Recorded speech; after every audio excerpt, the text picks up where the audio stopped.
Hello everyone, this is Meenu Dhankhar and welcome back to my YouTube channel commerce vibes. तो class 12th accountancy chapter 5 कर रहे हैं, retirement और death of a partner.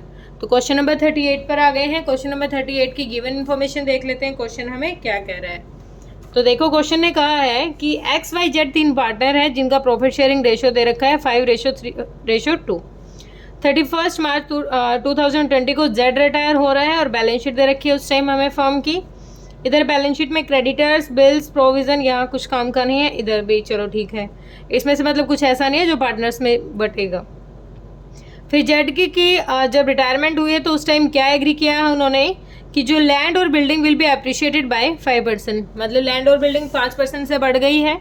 Furniture depreciate हो गया है 20% से। Provision for doubtful dates will be made at 5%, हमें प्रोविजन बनाना है डाउटफुल डेट्स पर on debtors. And provision for legal claim will be made 60,000। अब यहाँ पर एक लायबिलिटी इंक्रीज हो गई है। गुडविल दे रखी है फर्म की 60,000। 70,000 फ्रॉम जेट्स capital account will be transfer to his loan account. 70,000 को किस में ट्रांसफर कर देंगे? उसके लोन अकाउंट में। And the balance will be paid to him by cheque, जो बाकी बैलेंस बचेगा उसको क्या करेंगे? चेक से दे देंगे। प्रिपेयर करना है revaluation account, partners capital account, balance sheet XYZ retire, और किसकी रिटायरमेंट के टाइम पर? जेड की रिटायरमेंट के टाइम पर। ठीक है, तो क्वेश्चन करते हैं हम स्टार्ट। क्वेश्चन हमारा है 38। फॉर्मेट आपके लिए मैंने पहले के बना के रख रखे हैं, तो फॉर्मेट के अकॉर्डिंग मतलब फॉर्मेट में हमें टाइम नहीं लगने वाला। सबसे पहली चीज़ देखिए, बैलेंस शीट में हमें क्या दे रखा है? बैलेंस शीट नहीं, हमें लैंड और बिल्डिंग दे रखी है, अप्रिशिएट हो गई है। लैंड कितने से अप्रिशिएट हो गई है? 5% से अप्रिशिएट हो गई है। तो लैंड की वैल्यू कितनी हो गई हमारी? लैंड दे रखी थी हमारी 2 लाख की, और अप्रिशिएट हो गई 5% से, तो 5% कितना हो गया? 10,000 by land and building. Land and building कितने से अप्रिशिएट हो गई है? 10,000 से। ठीक है, आगे हमें क्वेश्चन कह रहा है कि जो फर्नीचर है वो डेप्रिशिएट हो गया 20% से, फर्नीचर घट गया 20% से। तो फर्नीचर की वैल्यू निकालेंगे, डेप्रिशिएट करेंगे टू फर्नीचर। कितने से डेप्रिशिएट हो गया है? 20% से। तो एक बार वैल्यू दे रखी हमें 87500, 20% निकालेंगे इसका। 0 2 5 ज़ा 10, 2 7 ज़ा 14, 1 15, 2 8 ज़ा 16, 1 17। तो 17,500 ये क्या हो गया हमारा? जो वैल्यू फर्नीचर की घट गई है वो हमने रिकॉर्ड कर दी। आगे कह रहा है प्रोविजन बनाना है डेटर्स पे 5% का। तो 5% का प्रोविजन कितना हो जाएगा? 5 दूनी 10, 1,000 रुपये का। 500 का ऑलरेडी बना हुआ है तो सिर्फ 500 रुपये का और बना लेंगे हम। To provision for doubtful debts, 500 का तो बना ही हुआ है, 500 का और बना लिया हमने। आगे क्वेश्चन कह रहा है हमें गुडविल नहीं, doubtful debts, provision for legal claim will be made 60,000। अब यहाँ पर देखो एक बार, legal made, provision for legal claim था 57,500। तो कितने से 60 का हो गया, तो कितने से इंक्रीज हो गया है? 2,500 से ये क्या हो गया? इंक्रीज हो गया। तो कितना हो जाएगा? क्लेम हमारा बढ़ गया है to provision for legal claim. Legal claim कितने से बढ़ गया? 2,500 रुपये से ये बढ़ गया। ठीक है, तो बाकी कोई इन्फॉर्मेशन नहीं है, टोटल करके देखते हैं। यही ज़्यादा जा रहा है क्योंकि 17,000 तो इधर ही हो गए। 17 और 2.5 और 5 कितना हो गया? 20,500 रुपये। 20,500 रुपये इधर भी डाल देते हैं, 20,500 रुपये। अब ये क्या है? लॉस है। लॉस किस में बढ़ जाएगा? ऑल पार्टनर्स में, ऑल PSR में। By loss transfer to partners capital account. X है, Y है, Z है, और कौन कौन से 3 पार्टनर है ना हमारे। 20,500 का अमाउंट है, 3 पार्टनर में बांटना है, और इनकी प्रॉफिट शेयरिंग रेशियो दे रखी है 5:3:2। 5 3 8 2 10, 10 हिस्से कर दो, 5 दे दो इसको, 5 0, 5 5 25, 5 दूनी 10, 3 इसको दे दो, 3 0, 3 5 15, 3 दूनी 6, 2 दे दो, 2 0, 2 5 10, 2 दूनी 4। तो ये अमाउंट क्या कर देंगे? एक सेकेंड, मैंने कुछ गलत बांट दिया। 5 3 8 2 10, 10 हिस्से करेंगे 25,500 के। 25, अच्छा 25,500 में तो, अरे यार मेरा तो दिमाग चल गया भाई। 25,500 को मैंने डिस्ट्रीब्यूट करना शुरू कर दिया, और यहाँ ये नहीं देखा कि अभी तो ये 10,000, इसको तो हम घटाएंगे। कितना रह गया? 10,500 रह गया। हाँ, 10,000 घट गए तो क्या रह गया? 10,500 लॉस आ गया है। तो अब 10,500 के 10 हिस्से कर दो, काट दिया। 5 से करो, 5 0, 5 5 25, 5 1 5, 3 0, 3 पंजे 15, 3 2 2 पंजे 10 और 2, तो कितना आ गया? 2100 रुपये लॉस मिल जाएगा इसको, 3150 मिल जाएगा इसको, और 5250 मिल जाएगा इसको। क्वेश्चन में जनरल एंट्री की डिमांड नहीं कर रखी। जनरल एंट्री होती तो यहाँ देखिए हम 3 जनरल एंट्री बनाते। एक तो रिवैल्यूएशन डेबिट हुआ है इन तीनों की वजह से, एक यहाँ पर क्रेडिट हुआ है रिवैल्यूएशन, और एक यहाँ पर, ठीक है, ये 3 एंट्री हम यहाँ पर पास करते। आप देखो लॉस है, ये लॉस को कहाँ डाल देंगे?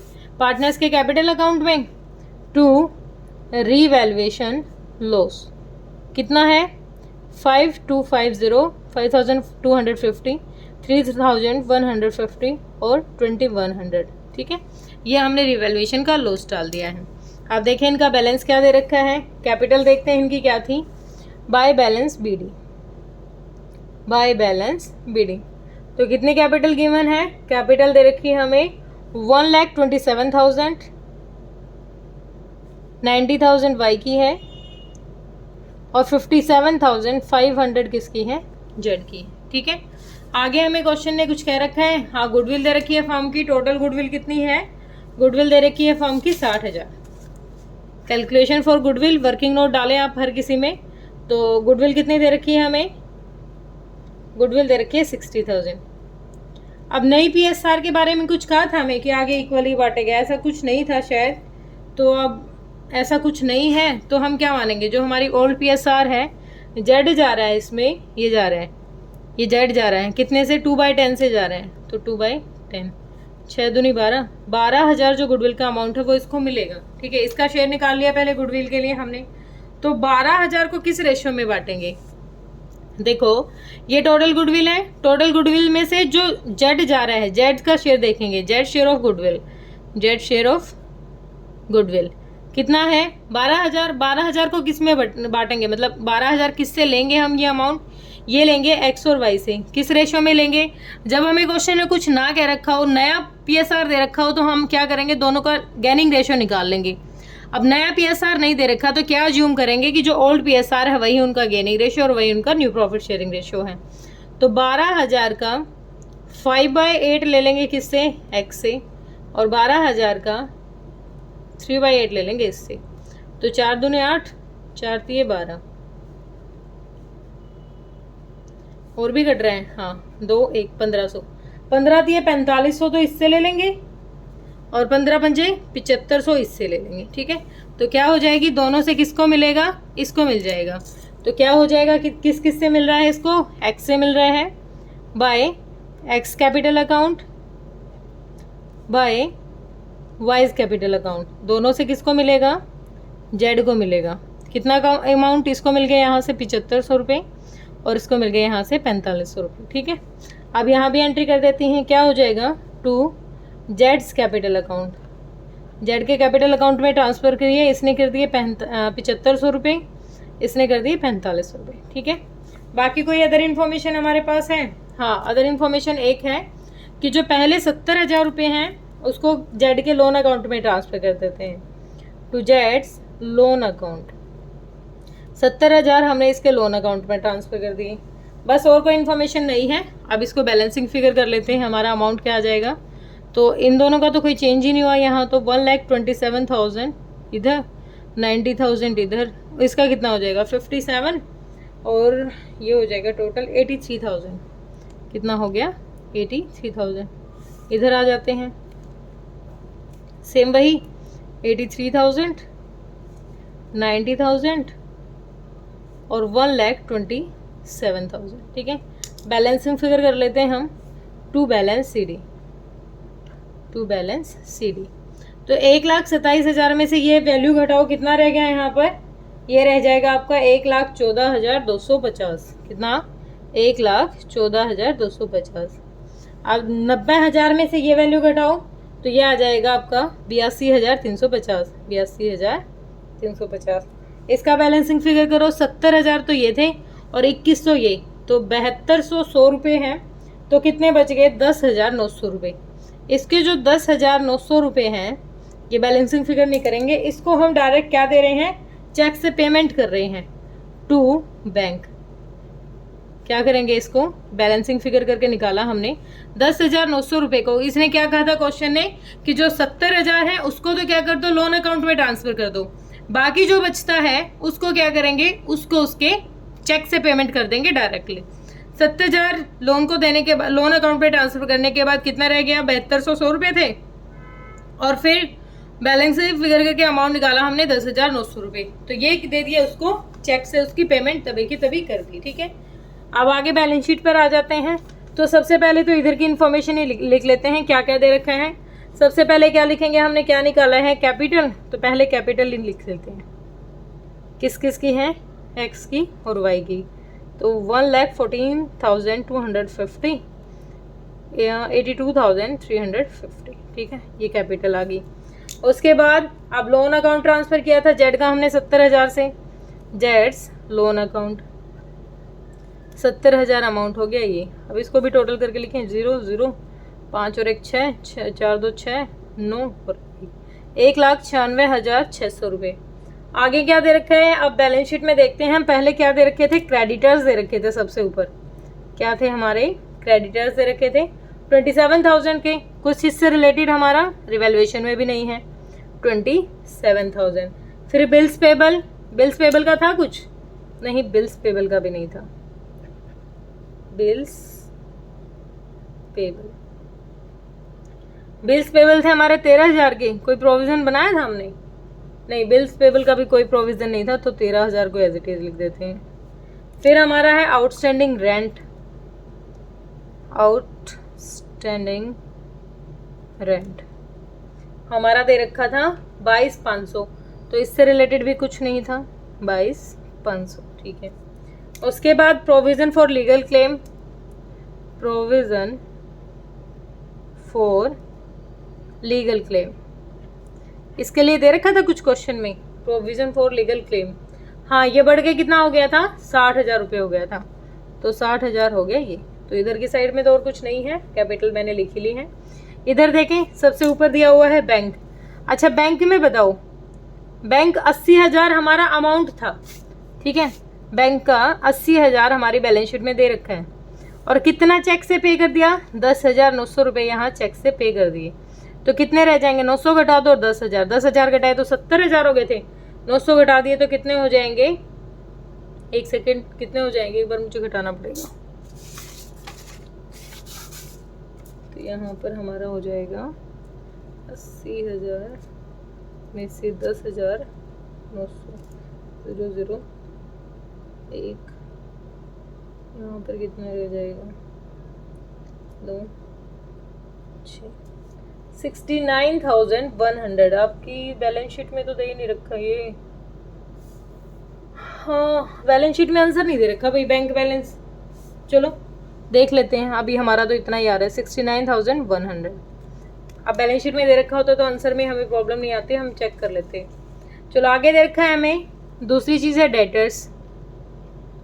डेटर्स बढ़ गए थे ना, हमने जो डेटर्स का प्रोविज़न बढ़ गया था। प्रोविज़न कितना था, 500 का तो था ही, 500 से हमने और बढ़ा दिया था ना यहाँ पर, तो 1,000 रुपये का प्रोविज़न हो गया। कितना आ गया, 19,000। ठीक है, आगे दे रखा है हमें स्टॉक दे रखा है। स्टॉक दे रखा है बेटा 87,500, और स्टॉक तो हमारा घट गया था, नहीं, स्टॉक से रिलेटेड कुछ नहीं था। स्टॉक हमारा क्या रहेगा, एज इट इज़ रहेगा। स्टॉक रह जाएगा अपना 88 नहीं 21,000 का है, सॉरी, ये तो मैं फर्नीचर देख रही हूँ। स्टॉक क्या है अपना, 21,000 का है। उसके बाद है फर्नीचर,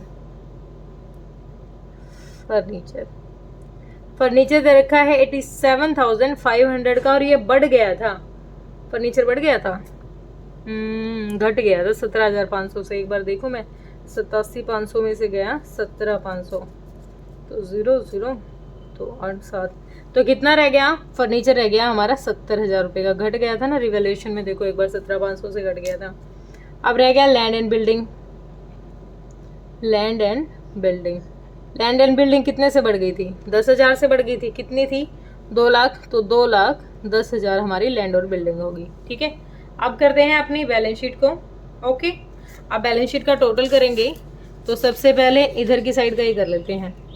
69,100, 19, 21, 70 और 210। तो इधर कितना आ गया 100, 99, 18, 19, 9, 10, 11, 12, 12, 6, 18 और 3, 3,89,100। ओके रिपोर्ट है भाई, बिल्कुल यही हमारी बैलेंस शीट में आंसर में हमें दिख रहा है। इधर का और कर लेते हैं टोटल। इधर का कितना हो गया 1966, 70, 27 और 13, 22, 5 और 60। तो 6 और 5 11, 1, 5, 6, 12, 18, 1, 19, अच्छा 10, 7, 17, 18, 19, 20, 22, 22, 6, 28 और 3। तो ये भी हमारा बिल्कुल ओके रिपोर्ट है। 3,89,100 बैलेंस शीट इक्वल आ गई, तो मतलब सारा क्वेश्चन हमारा बिल्कुल ओके चल रहा है। ठीक है, होप आपको क्लियर हुआ होगा। इस क्वेश्चन में तो ज़्यादा कुछ था ही नहीं, कुछ घुमाने फिराने की बात ही नहीं चल रही थी इसमें, तो बिल्कुल सिंपल सा क्वेश्चन था। अगर फिर भी किसी बच्चे को डाउट है तो आप कमेंट सेक्शन में डालिए, आपके डाउट जरूर लिए जाएंगे। ओके बेटा, थैंक यू सो मच।